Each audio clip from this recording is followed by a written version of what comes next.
नमस्कार, मेरा नाम अनुष्का सिंह है और आज मैं आपको आपका पाठ शहरीकरण एवं शहरी जीवन पढ़ाऊंगी। इस वीडियो के प्रस्तुतकर्ता हैं टर्न द बस। आइए आज हम जानते हैं कि शहरीकरण क्या होता है और शहरी जीवन क्या होता है। अब हम सभी को पता है हमारा देश एक ग्रामीण क्षेत्र है, एक ग्रामीण देश है, जिसका अर्थ है कि हमारे यहाँ ज्यादातर लोग अभी भी गांवों में रहते हैं।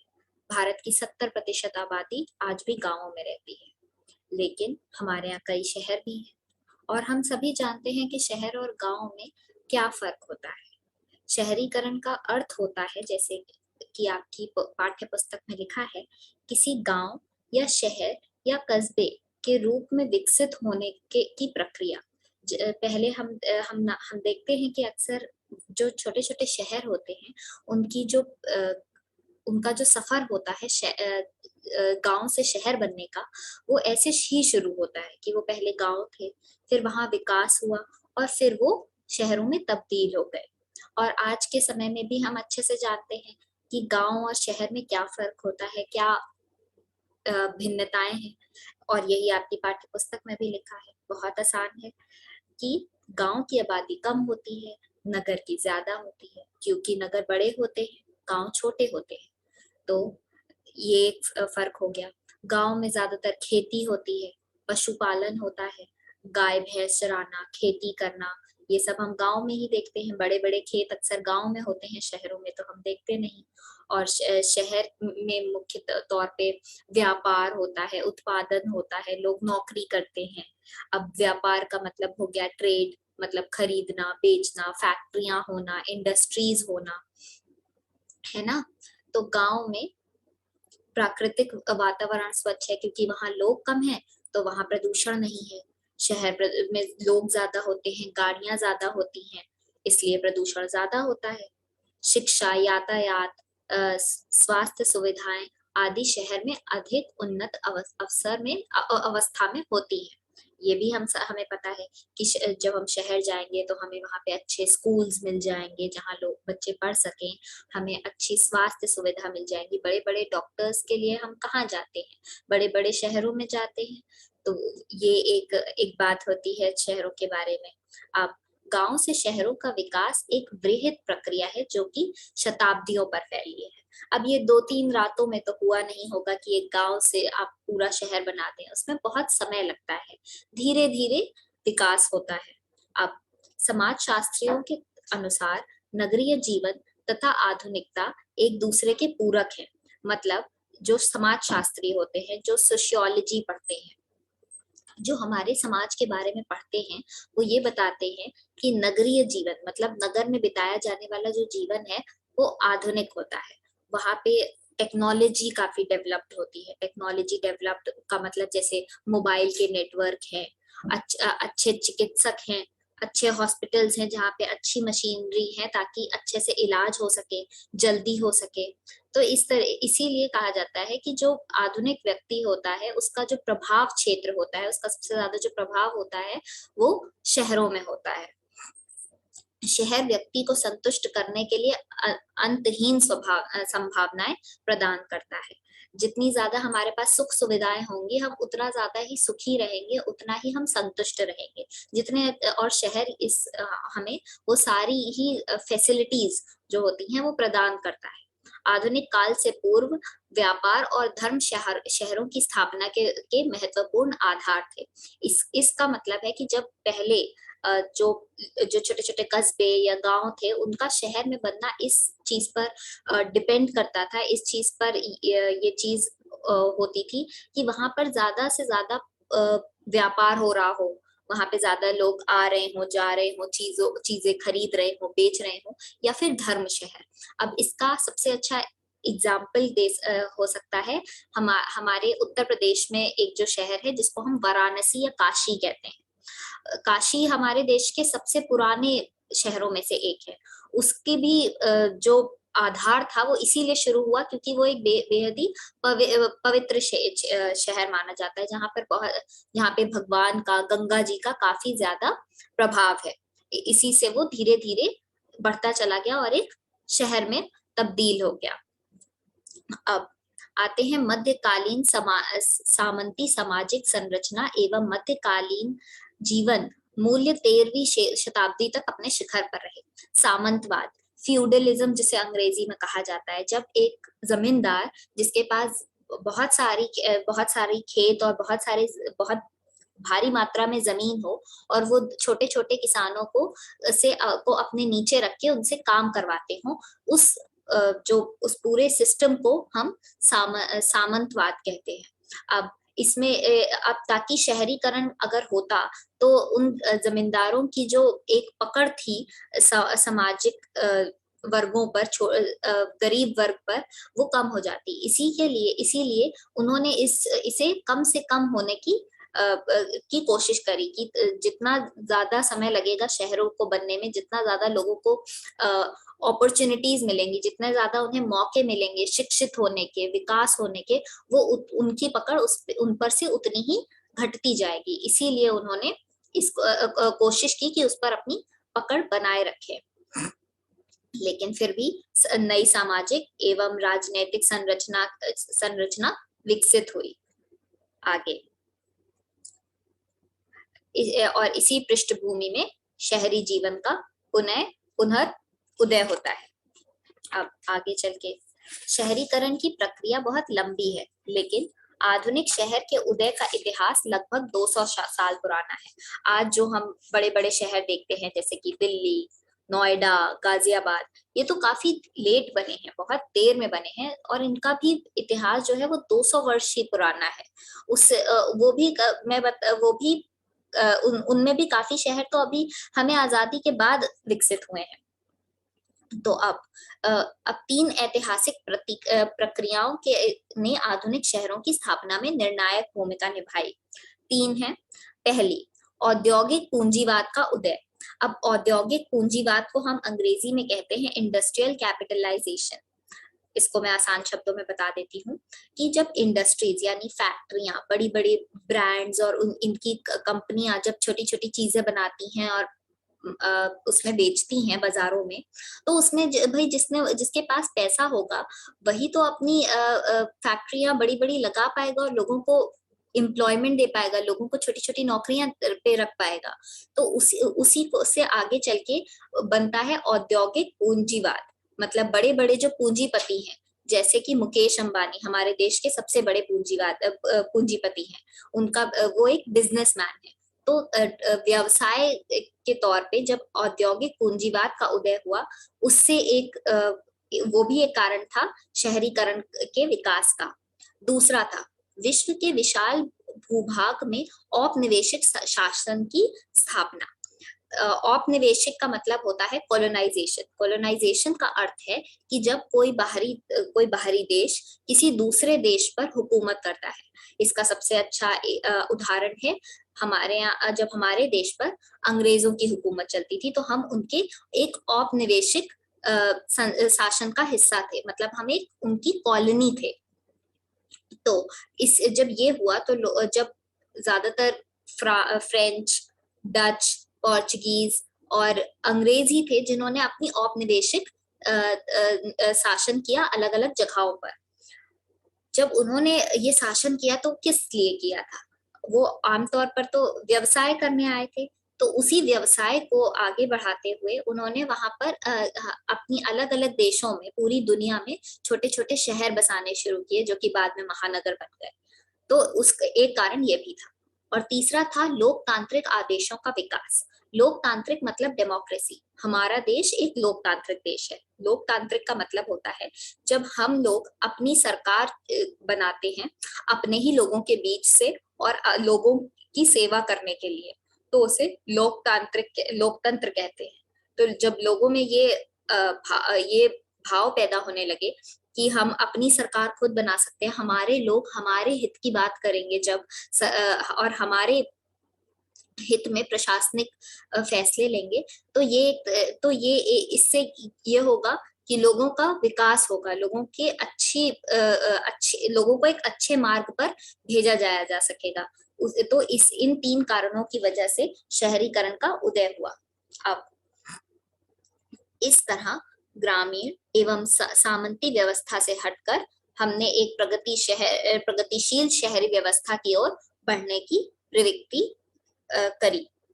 अब इसके आगे आता है भूमि निवेश तथा तकनीकी खोजों में अतिरिक्त उत्पादन की संभावना को जन्म दिया, जो उसके सामाजिक अस्तित्व के लिए अपरिहार्य थी।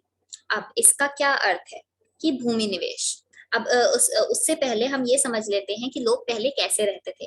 पहले लोग खाना बदोशी जीवन की पद्धति थी। पहले उस समय में खाना बदोशी का मतलब ये होता है जिसे हम नोमैडिज्म कहते हैं। नोमैडिज्म मतलब जब कोई व्यक्ति एक जगह पर ना रहकर जगह जगह घूमता रहता है। हमें पता ही है प्राचीन काल में जो मनुष्य था एकदम शुरुआत में इतिहास के, तब वो एक जगह पर नहीं रहता था। वो तो कभी खाने के लिए, कभी शिकार करने के लिए, कभी किसी वजह से, अलग अलग वजहों की वजह से एक जगह से दूसरी जगह जाते रहते थे। लेकिन जब धीरे धीरे वो एक ही जगह पर रहना शुरू कर दिया उन्होंने, जब भोजन संकलन हो गया, जब एक जगह पे उन्हें भोजन मिलने लगा, अस्थायी कृषि पर आधारित हो गई उनकी अर्थव्यवस्था। मतलब जब एक ही जगह पर आप खेती करेंगे, आपको खाने के लिए मिल जाएगा, आप अपना मकान बना लेंगे, तो आप दूसरी जगह क्यों जाएंगे। तो जब हम एक ही जगह पर खेती बाड़ी करने लगे और लोग बसने लगे, तब भूमि निवेश की तकनीकियां बढ़ी। तो भूमि निवेश ये होता है कि जब आप कहीं एक जगह खरीदेंगे तो आप वहां की जमीन पर कब्जा कर लेंगे या खरीद लेंगे, तो उसी को कहते हैं भूमि निवेश। भूमि पे इन्वेस्ट करना, भूमि पर पैसे खर्च करना, उसको खरीद लेना। अब अतः स्थायी कृषि के प्रभाव से संपत्ति का जमाव संभव हुआ। अब इसी से धीरे धीरे लोग अपनी संपत्ति बनाने लगे। किसी के पास 10 एकड़, किसी के पास 20, 30, 40 एकड़।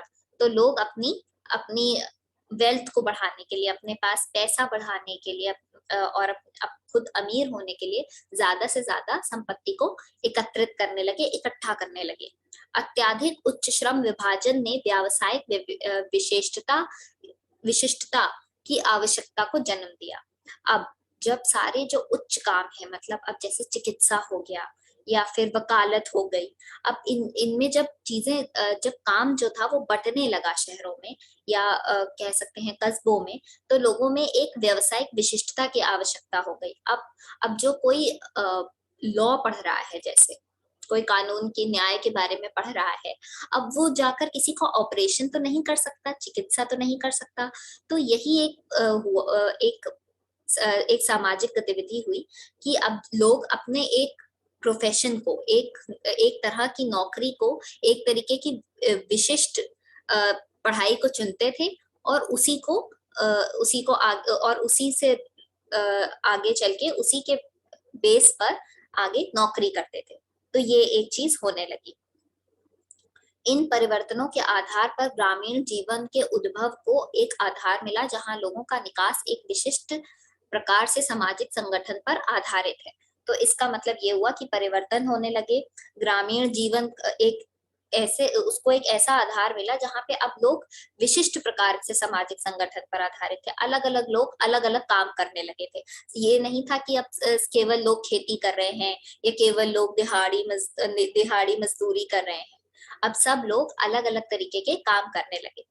कोई मुंशी हो गए, कोई लॉयर हो गए, कोई डॉक्टर हो गए, सब अलग अलग काम करने लगे। अब अब जब शहर बनेगा और बहुत सारे लोग ही एक जगह पर रहने लगेंगे, तो वहां की पॉपुलेशन यानी जनसंख्या बढ़ जाएगी, जो कि इस पैराग्राफ में समझाया हुआ है। अब पॉपुलेशन जब बढ़ जाती है, जब जगह कम होती है और वहां लोग जो हैं वो अत्यधिक होते हैं, ज्यादा लोग एक जगह पर रह रहे होते हैं, तो कहा जाता है कि उतने एरिया की, उतनी जमीन की जो पॉपुलेशन डेंसिटी है, जिसे कि हमने यहाँ पर लिखा हुआ है जनसंख्या का घनत्व, वो हो जाती थी। उसके बाद दूसरे शब्दों में गांवों की आबादी का एक बड़ा हिस्सा कृषि संबंधी व्यवसाय से जुड़ गया। तो अब जहां पर कृषि का काम होने लगा, जहां जहां किसान अपना काम करने लगे थे, खेती बाड़ी होने लगी थी, वहां पर गांव के लोग जाकर बस जाते थे। आगे, एक कृषि प्रधान अर्थव्यवस्था मूलतः जीवन निर्वाह अर्थव्यवस्था की अवधारणा पे आधारित थी। अब जो कृषि प्रधान अर्थव्यवस्था मतलब जो पूरी अर्थव्यवस्था थी उसमें ज्यादातर लोग किसान थे। आज भी कहा जाता है कि हमारे देश की 70% आबादी आज भी खेती बाड़ी कर रही है, आज भी वो किसान है। तो उस पर जो थी हमारी अर्थव्यवस्था आधारित हो गई। जैसी फसल होगी उतना ही ज्यादा जो सामान होगा वो बेचा जाएगा और उतनी ही ज्यादा आय होगी। तो इस तरीके से हमारी अर्थव्यवस्था खेती बाड़ी पर ही डिपेंडेंट हो गई और इसकी वजह से मुद्रा प्रधान अर्थव्यवस्था के आधार पर संभव हुआ। इसका मतलब ये हुआ कि जब हम एक सामान बेचेंगे तो एक उसके बदले में कुछ पैसे लेंगे, कुछ राशि लेंगे। जैसे अब आप अपनी किसी दुकान में जाते हैं एक बिस्किट खरीदने के लिए, तो वो आपको एक बिस्किट देते हैं दुकानदार और आप उनको 10 रुपए दे देते हैं। तो इसी को हम कहते हैं मुद्रा प्रधान अर्थव्यवस्था। मतलब जब हम करेंसी देके पैसे देकर कोई चीज खरीदते हैं तो उसी को और वैसे ही हमारी जो अर्थव्यवस्था होती है, हमारा अर्थशास्त्र का विकास होता है, उसी को हम मुद्रा प्रधान अर्थव्यवस्था कहते हैं। अब आते हैं अगले पेज पर। अब जब ये हुआ कि अर्थव्यवस्था जो थी वो एक ही जगह पर होने लगी, अर्थव्यवस्था के मेन जो सेंटर कह सकते हैं आप, वो कुछ वो शहरों में होने लगे, तो गांव से लोग भाग भाग कर शहर आने लगे। उसी को हम कहते हैं प्रव्रजन, माइग्रेशन। आपको याद होगा कि मार्च 2020 में जब कोरोना वायरस की वजह से लॉकडाउन लग गया था, तो बिहार और यूपी में बहुत सारे दिहाड़ी मजदूर बड़े बड़े बड़े शहरों से पैदल चलकर इतनी दूर आए थे। तो हम उन्हें क्या कहते थे? Migrant workers. जो लोग अपना घर छोड़कर, अपने गांव और शहर छोड़कर दूसरी जगह जाते हैं काम करने, उन्हें हम कहते हैं प्रवासी, प्रव्रजन प्रवासी, जो माइग्रेट करके दूसरी जगह पर रह रहे हैं। तो अब वापस आते हैं आपके पाठ पर। भारी संख्या में कृषक वर्ग ग्रामीण क्षेत्रों से निकलकर शहरों की ओर नए अवसर की तलाश में बढ़े कि उन्हें नई नौकरी मिल जाएगी, उनका जीवन पहले से बेहतर हो जाएगा, वो इसलिए जाने लगे। प्रारंभ में शहरों के बसने में इनका अभिन्न योगदान रहा। पहले तो ये जब वहां से गए, गांवों से शहरों में गए, जब शहर बन ही रहे थे, तब इनका बहुत योगदान रहा। लेकिन धीरे धीरे जब शहरी व्यवस्था जब अपना असल रूप लेने लगी, तो फिर इनके साथ भेदभाव होने लगा। जो लोग पहले से शहरों में रह रहे थे, वो जो नए लोग जो प्रव्रजन करके वहां पर आते थे गांवों में से, उनके साथ सामाजिक भेदभाव की भावना रखते थे। अब आपने अक्सर देखा होगा कि हम ये ऐसे देखते हैं कि जब कोई अमीर होता है तो वो गरीबों के साथ भेदभाव करता है। कई बार दुखद है कि हमें ये देखने को मिलता है। तो उसी तरीके से यहाँ पर भी होने लगा कि जो लोग शहरों में रह रहे थे, वो गांव वाले लोगों के साथ भेदभाव करने लगे। इसी दिशा में बढ़ते हुए आधुनिक शहरों का विकास हुआ, जिसमें शहरी जीवन की ओर रुझान बढ़ा। अब यह ऐसी प्रक्रिया है जिसके क्रमश नगरीय जनसंख्या का बड़ा से बड़ा हिस्सा ग्रामीण क्षेत्रों की अपेक्षा शहरों में बसने लगा। अब ज्यादा से ज्यादा लोग शहरों में बसने लगे थे। शहरों के आकार और जटिलता में भी अंतर उत्पन्न हुआ। जो शहर अब छोटे छोटे थे, वो अब बढ़ने लगे। जितने ज्यादा लोग आएंगे, जितने ज्यादा लोग वहां पर बसने लगेंगे, उतना ही उसका जो ज्योग्राफिकल भूमि के हिसाब से भी उनका जो क्षेत्र है वो बढ़ने लगा। राजनीतिक प्रतिकार का केंद्र प्राय शहर बने, जहां दस्तकार, व्यापारी और अधिकारी बसने लगे। अब हम जब भी कोई राजनीतिक और प्रशासनिक चीजें सुविधाएं ढूंढते हैं, तो ज्यादातर हमें देखने को मिलती हैं शहरों में। पहले यही था। अब तो खैर गांवों में भी अफसर रहते हैं और हमारे पास काफी साधन आ गए हैं। लेकिन पहले जो था, जो अधिकारी होते थे, जो व्यापारी होते थे, ये सभी ज्यादातर शहर में रहते थे।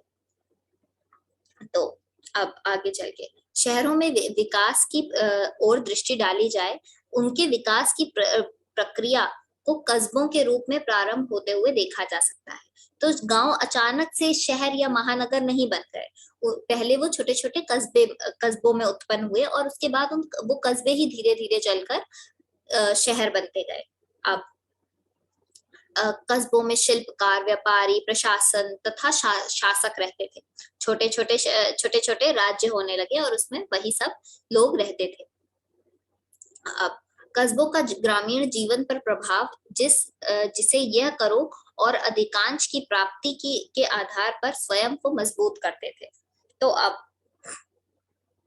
इसमें यह होने लगा कि ग्रामीण जीवन जो था उस पर प्रभाव पड़ने लगा कस्बों के जीवन का। कस्बों में रहने वाले लोगों का रहन सहन देख के गांव वाले भी अब धीरे धीरे बदलने लगे थे और अधिकांशतः कस्बों और शहरों की किलाबंदी की जाती थी, जो ग्रामीण क्षेत्रों से इनकी पटकृथा को चिन्हित करती थी। अब जो शहर थे या जो कस्बे थे जहां पर राजा रह रहे हैं या व्यापारी रह रहे हैं, सरकारी लोग रह रहे हैं, सेना है, तो इसके पूरे चारों तरफ, उन कस्बों के उन एरियाज के चारों तरफ फोर्टिफिकेशन किया जाता था, जिसको हम कहते हैं मोटी मोटी ऊंची ऊंची दीवारें बना दी जाती थी, ताकि ये पता चल सके कि कस्बा कहाँ से शुरू हो रहा है और कहाँ पे गांव देहात और गांव देहात को और शहरों को दोनों को अलग अलग रखा जा सके। अब यहाँ पर दिया है कस्बा और गंज का मतलब। कस्बे का मतलब होता है ग्रामीण अंचल में छोटे नगर को माना जाता है। जैसे कि मैंने बताया कि शहरों से पहले कस्बे हुआ करते थे, तो वही है कि कस्बे पहले छोटे छोटे नगर होते थे। फिर आता है गंज। गंज आपने शायद सुना हो, लखनऊ जो कि उत्तर प्रदेश की राजधानी है, वहाँ एक बहुत फेमस मार्केट है शहर की, उसे हम कहते हैं हजरतगंज। तो वहां वो एक मार्केट है। तो गंज का मतलब ही ये होता है कि एक छोटे स्थायी बाजार को कहा जाता है। ऑल्दो अब हम ज्यादातर देखते हैं कि जो गंज है वो बहुत बड़े बड़े हो गए हैं, बड़ी बड़ी बाजारों को भी हम गंज कह देते हैं। दरियागंज दिल्ली में है जैसे, तो वैसे ही गंज जो होता था पहले छोटी छोटी एक ही जगह पे जब बाजारें लगती थी तो हम उसे गंज कहते थे। अब 18वीं शताब्दी में नए नगरों का विकास होने लगा। अब शहर घनी आबादी वाले आधुनिक प्रकार के महानगर होने लगे, जहां पूरे क्षेत्र के राजनीतिक व आर्थिक कामों को देखा जाता था और उनकी आबादी बहुत बड़ी होती है। अब धीरे धीरे ये हुआ कि उन छोटे छोटे कस्बों में भी क्या पता वो कई कस्बे जुड़ जाते हों, या कोई एक ही कस्बा है जो बढ़ता चला गया, उसमें विकास होता रहा, उसमें सारी सुख सुविधाएं होने लगी और वो धीरे और वहां पे ज्यादा से ज्यादा लोग आने लगे प्रव्रजन करके, ज्यादा पॉपुलेशन वहां की बढ़ गई, जनसंख्या बढ़ गई, तो वो महानगरों में तब्दील हो जाते थे। हमारे यहाँ महानगरों में आपको पता होगा शायद कि दिल्ली को हम एक महानगर कहते हैं, भले ही वो हमारी राजधानी है। मुंबई एक महानगर है, कोलकाता, चेन्नई, इस तरीके के कई शहर हैं हमारे देश में जो महानगरों में आते हैं। अब ये इंग्लैंड जहां पर लिखा है, यहाँ से जो आपका हिस्सा है वो समझने वाला कम और याद करने वाला ज्यादा हो जाता है, क्योंकि ये पूरी तरह से एक ऐतिहासिक हिस्सा है, पूरा का पूरा इतिहास बेस्ड, जिसमें कि आपको चीजें याद करनी होंगी कि कौन सा शहर कब बना, कैसे बना, उसमें क्या क्या स्कीम्स आई, तो ये यहाँ से शुरू होता है। अब औद्योगिकरण ने शहरीकरण के स्वरूप को गहन रूप से प्रभावित किया। फिर भी 1850 ईस्वी तक अधिकांश पश्चिमी शहर लगभग ग्रामीण किस्म के शहर ही थे। भले ही औद्योगिकरण की वजह से, मतलब इंडस्ट्रियलाइजेशन की वजह से, फैक्ट्रियां और व्यवसाय की वजह से शहरीकरण बहुत हद तक आगे बढ़ा, बहुत हद तक प्रभावित हुआ, लेकिन अभी भी 1850 तक भी जो ज्यादातर क्षेत्र थे, अधिकांश वो पश्चिमी शहर जो थे वो ग्रामीण किस्म के शहर ही थे। मतलब वहां पर गांव वाले ही रहते थे, एक तरीके से बहुत ज्यादा विकास नहीं हुआ था। लीड्स और मैनचेस्टर जैसे प्रारंभिक औद्योगिक शहर 8वीं शताब्दी के अंत में स्थापित किए गए। ये चीज आप याद कर सकते हैं, जरूरी हो जाती है कि लीड्स और मैनचेस्टर कब बने और सबसे पहले कौन से ऐसे शहर थे जो औद्योगिक शहर बने। कपड़ा मिलों के कारण प्रवासी मजदूर शहरों की ओर भारी संख्या में आकर्षित हुए। अब क्योंकि शहरीकरण हो रहा था और शहरीकरण का एक बहुत बड़ा हिस्सा औद्योगिकरण था, इंडस्ट्रियलाइजेशन था, फैक्ट्रियों का बनना, तो उसकी वजह से बहुत सारे लोग मजदूर जो थे वो वहां आने लगे। 1851 में मैनचेस्टर में रहने वाले 3/4 से अधिक लोग ग्रामीण इलाकों के प्रवासी मजदूर थे। अब 3/4 का मतलब है थर्ड फोर्थ का अर्थ ये हुआ कि जैसे 100 लोग एक शहर में रह रहे हैं, तो उसमें से जो 75 लोग हैं वो बाहर से, वो गांव से ही आए थे। वहां पे सिर्फ 25% आबादी वहां की अपनी थी, बाकी सब लोग आए थे गांवों से। अब यहाँ इस पूरे पैराग्राफ में 1750 से ये जो पैराग्राफ आपका शुरू हो रहा है, इसमें आपको पूरा का पूरा बारे में बताया गया है लंदन के बारे में। लंदन यूनाइटेड किंगडम मतलब इंग्लैंड की वो है राजधानी।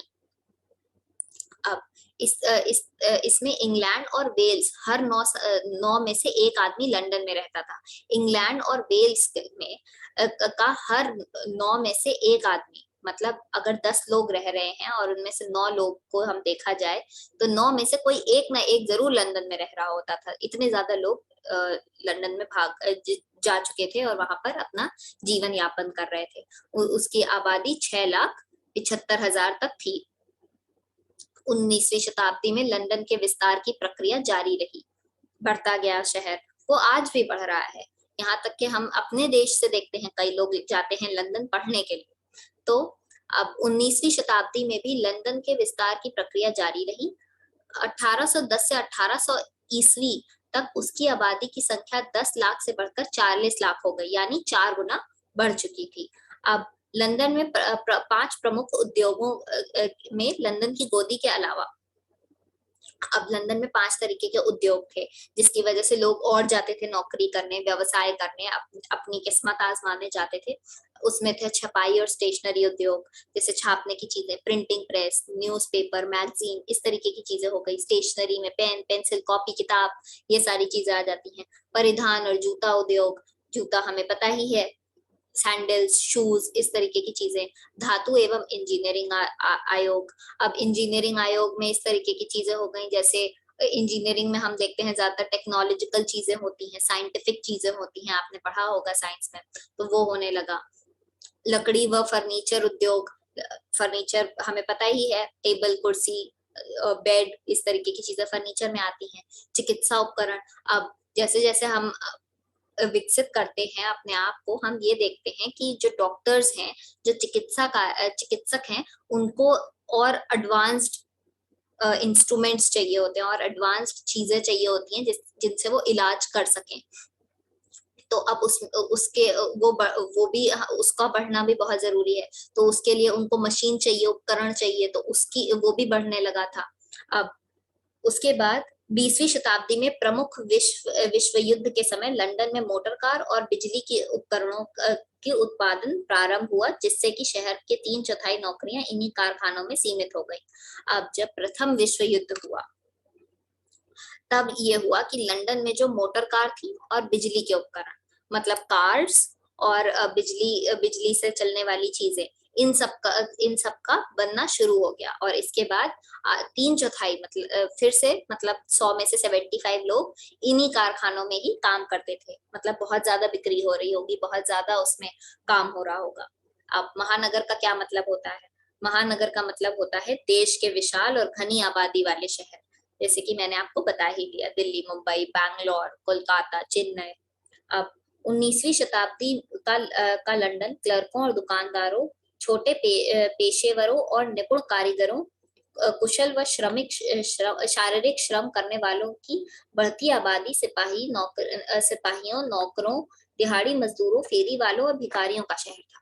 अब क्योंकि आप देख रहे हैं कि वहां पर आबादी बहुत ज्यादा है और लोग अपनी गरीबी को भले ही वहां पर मिटाने आते थे और जीवन यापन करने आते थे, लेकिन फिर भी जब किसी जगह पर लोग ज्यादा होंगे और सुख सुविधा के साधन कम होंगे तो वहां पर गरीबी बढ़ेगी। तो जैसे कि अब मैंने इस पैराग्राफ में पढ़ा, तो आप देख सकते हैं कि ज्यादातर लोग छोटी नौकरियां ही करते थे और उसी में उनको अपना पूरा जीवन काटना पड़ता था। गरीबी बहुत ज्यादा थी। शहरों की ओर बढ़ते रुझान ने लंदन जैसे पुराने शहर के स्वरूप को भी बदल दिया, क्योंकि भले ही लंदन बहुत पुराना शहर था, लेकिन वहां पर भी इतने सारे लोगों का आना और अलग अलग चीजों का बनना।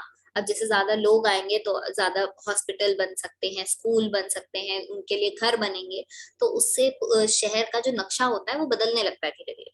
तो वो होने लगा।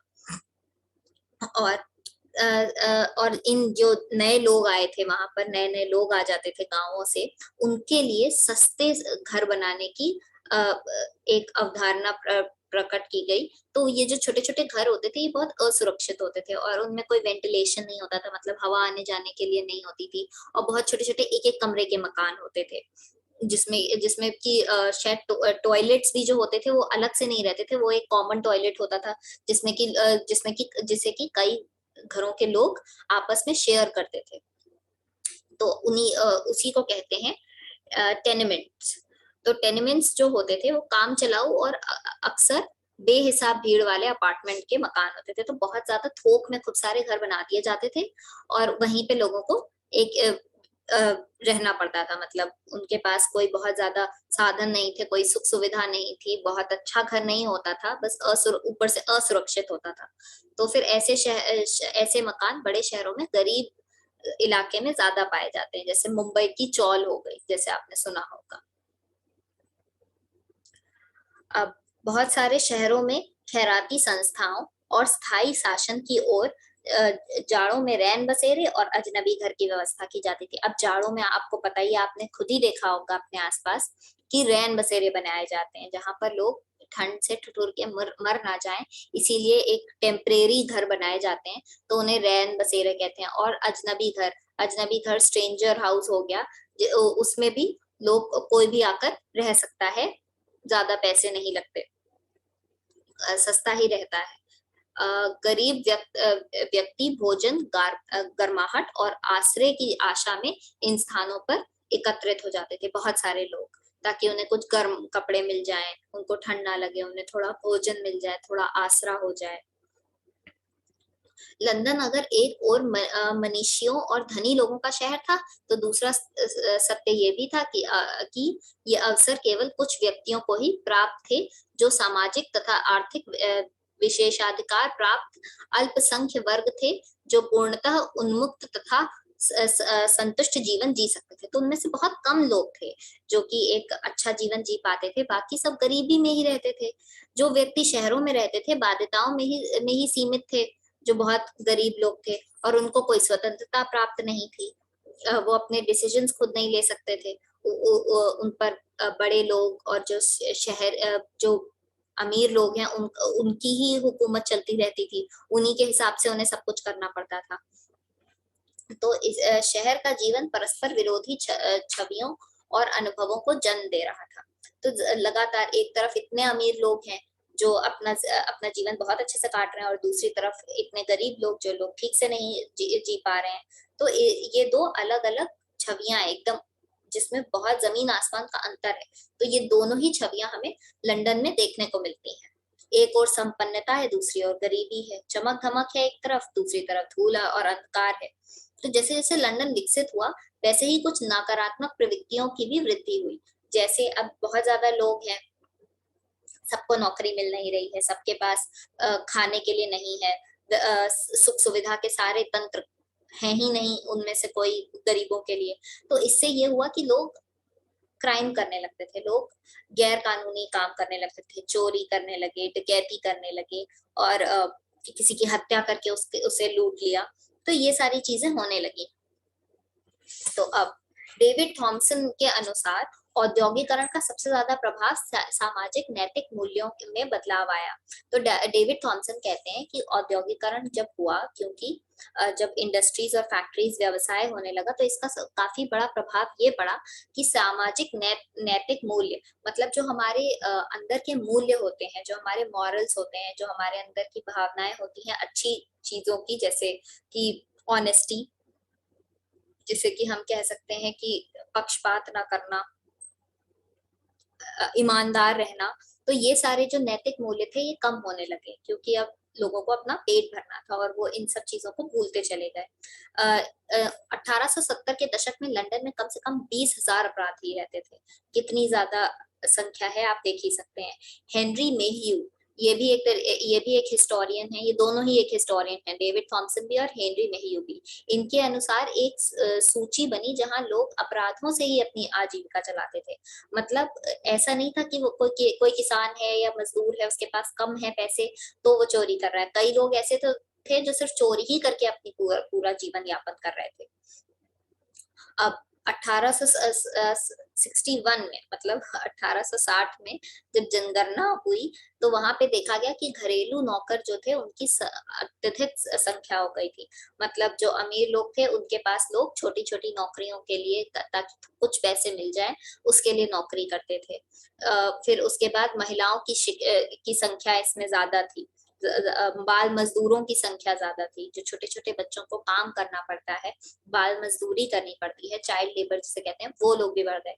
इसीलिए 1870 में प्राथमिक शिक्षा कानून लाया गया, जिसके तहत मतलब ये हुआ कि इतने इतने साल के बच्चों को कम से कम शिक्षा देना अनिवार्य है। उनके लिए शिक्षा के प्रबंध किए गए। 902 में 1902 में लागू किया गया फैक्ट्री एक्ट के बाद बच्चों को औद्योगिक कामों से बाहर रखने की व्यवस्था कर दी गई, क्योंकि अब आप बड़ी बड़ी फैक्ट्रियों में बच्चे काम करेंगे तो उनके लिए बहुत हानिकारक हो जाता है, बहुत डेंजरस हो जाता है। तो इसके लिए उन बच्चों को उन कामों से बाहर रखा जाए ताकि उन्हें चोट ना लगे, उनके साथ कुछ गलत ना हो जाए, इसलिए उन्हें अलग रखने की व्यवस्था की गई।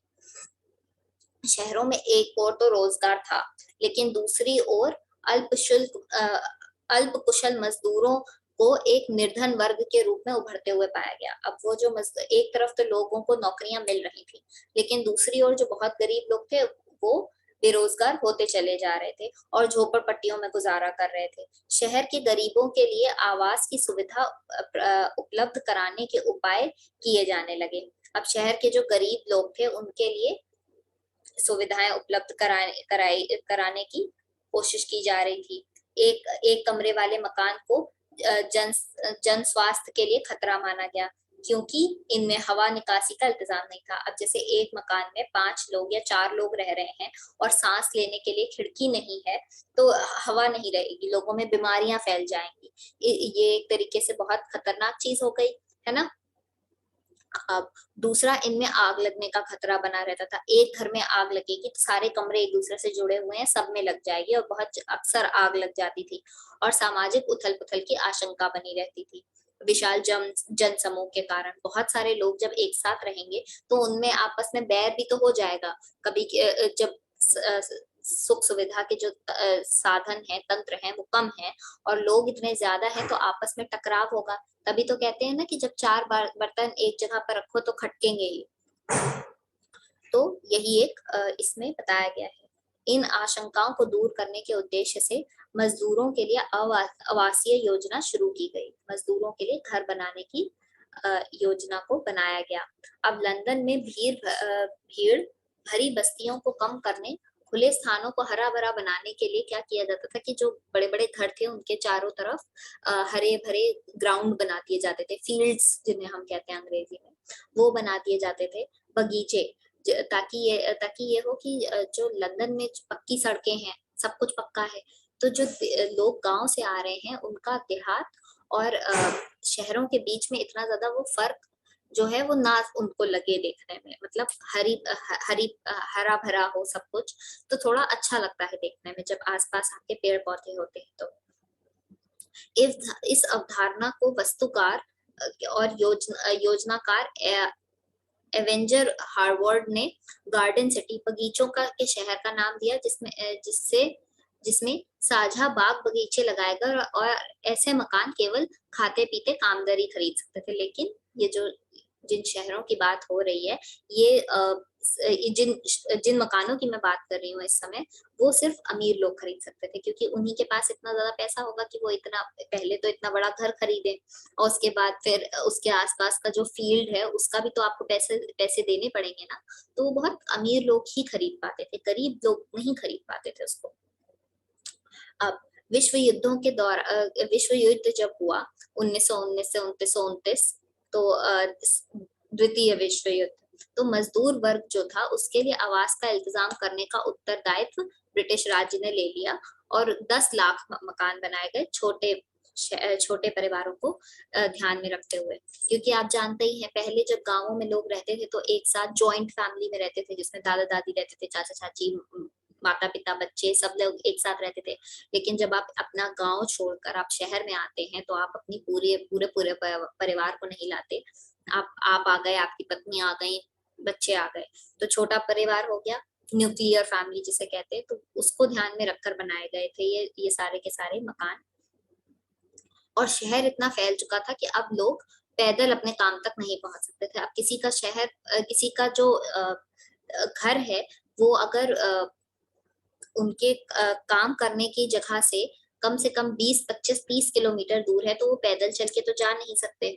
तो अब इससे ये हुआ कि शहर के आसपास यानी उप शहरी बस्तियों के अस्तित्व में आने से सार्वजनिक परिवहन व्यवस्था अनिवार्य रूप से की गई। शहर के मतलब अब जैसे शहर बना हुआ है और उसके चारों तरफ बस्तियां बन गई हैं, तो उन बस्तियों से भी अगर लोगों को शहर में आना है तो उसके लिए भी आपको बस, ट्रेन, इस तरीके के साधन चाहिए।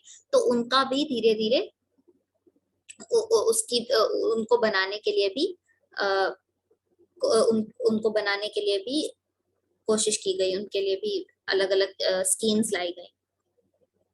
अब वैश्विक जीवन की क्षमता को आश्वस्त किया गया और संगठन एवं प्रावधान द्वारा विकास तथा आवासीय पद्धति को विकसित किया गया।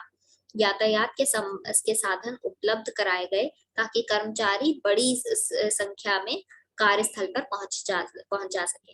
अब जैसे जब ट्रेन होगी और ट्रेन से लोग आ रहे हैं, तो खाली एक इंसान तो ट्रेन से आएगा नहीं, कई सारे लोग आ जाएंगे, तो बहुत लोगों को इससे राहत मिली। अब जन स्वास्थ्य मतलब सभी लोगों का स्वास्थ्य, स्वच्छता, सभी लोगों की सुरक्षा, जन सुरक्षा जैसे पब्लिक सेफ्टी कहते हैं, सभी लोगों की सुरक्षा, पुलिस की आवश्यकता को महसूस किया गया। क्योंकि अब लोग बढ़ रहे थे और उनका जीवन बदल रहा था शहरीकरण की वजह से, तो ये सारी चीजें जरूरी हो गई और इसकी आवश्यकता को महसूस किया गया। फिर उसके बाद हम आते हैं परिवहन व्यवस्था आवासीय क्षेत्र के सापेक्ष औद्योगिक तथा वाणिज्यिक कार्यस्थलों से प्रभावित हुई, जिससे वृहत जन परिवहन प्रणाली का निर्माण हुआ। अब इसका मतलब है कि जब परिवहन व्यवस्था आई तो जो आवासीय क्षेत्र थे उनसे कंपेयर करते हुए, उनके अगर आप मुकाबले जो इंडस्ट्रियल एरिया थे और जो वर्क प्लेस के जो कार्यस्थल थे, जो जो जगहें थी जहां पर काम होता था, जहाँ पे फैक्ट्रियां थी, उससे प्रभावित होकर परिवहन प्रणाली बनाई गई। ये नहीं देखा गया कि लोग कहाँ रह रहे हैं, ये देखा गया कि लोग कहाँ काम कर रहे हैं, तो उससे वहां तक पहुंचने के लिए साधन बनाए गए। ये नहीं देखा गया कि कितने लोग कहाँ पर रह रहे हैं और इस हिसाब से परिवहन की सुविधा दी जाए, बल्कि इस बात को ध्यान में रखते हुए परिवहन की सुविधा दी गई कि लोग अपने काम पर आ जा सकें। और उसको ध्यान में रखते हुए सड़कें बनाई गई होंगी, रोड बनाई गई, बसों के रूट सेट किए गए होंगे, ट्रेन के लिए पटरी बिछाई गई होगी। परिवहन व्यवस्था का नगर में काम करने वालों के जीवन की गुणवत्ता पर सीधा प्रभाव पड़ा। अब अगर आप कहीं आ जा रहे हैं और आपको 3 से 4 घंटे लगते हैं अपने काम करने की जगह पर, तो आप इतना थक जाएंगे कि आप वहां पर काम नहीं कर पाएंगे। आपकी बहुत सारी एनर्जी आने जाने में चली जाएगी, आप थक जाएंगे। तो लेकिन क्योंकि अब जब आपके पास एक कोई साधन हो जाएगा जिससे आप जल्दी पहुंच सकते हैं, आप आसानी से पहुंच सकते हैं, तो उससे होगा कि आप और मेहनत से काम कर पाएंगे। तो ये एक प्रभाव पड़ा परिवहन का। अब जन परिवहन के साधनों में परिवर्तन से सामाजिक परिवर्तन भी आया। शहरों में आवागमन की सुविधा बढ़ी, शहर में लोग आने जाने लगे। अब लंदन में भूमिगत रेलवे के आवास की समस्या को भी हल किया गया, जिसके जरिए लोग भारी संख्या में शहर के विभिन्न छोर तक पहुंच सकते थे। अब रेल से लोग शहरों में आने लगे। अब ये वाला पैराग्राफ आप जरूर याद कर लें। दुनिया के सबसे पहली भूमिगत रेलवे कब बनी, कहाँ और ये किन दो शहरों के बीच में चलती थी, और इसमें यात्रियों की संख्या क्या थी, और ये किस साल में एक भूमिगत रेलवे नेटवर्क का विस्तार हुआ। ये सारी चीजें याद करने वाली हैं, इसे प्लीज याद कर लीजिएगा। आगे चल के चार्ल्स डिकेंस इंग्लैंड के एक बहुत जाने माने राइटर हैं। वो कहानियां लिखते थे, उपन्यास लिखते थे, जैसे कि ओलिवर ट्विस्ट उनकी एक बहुत फेमस उपन्यास है। तो उन्होंने लिखा कि 1848 में कि भूमिगत रेलवे के कारण मकान गिराए गए, सड़कें बंद हुई, लंदन के गरीबों को बड़ी संख्या में उजाड़ा गया। अब आपने देखा ही होगा कि जब कोई सरकार कोई नया काम कराती है, जब रेलवे की पटरियां बनती हैं स्पेशली, तो अब उनका एक मैप होता है कि भाई वो यहीं से इस जगह से होकर निकलेंगे। तो रेलवे ये नहीं देखता कि वहां पर अगर कोई पहले से रह रहा है तो हमें पटरी को इस तरीके से निकालना पड़ेगा, कहीं और से ले जाकर दूर से।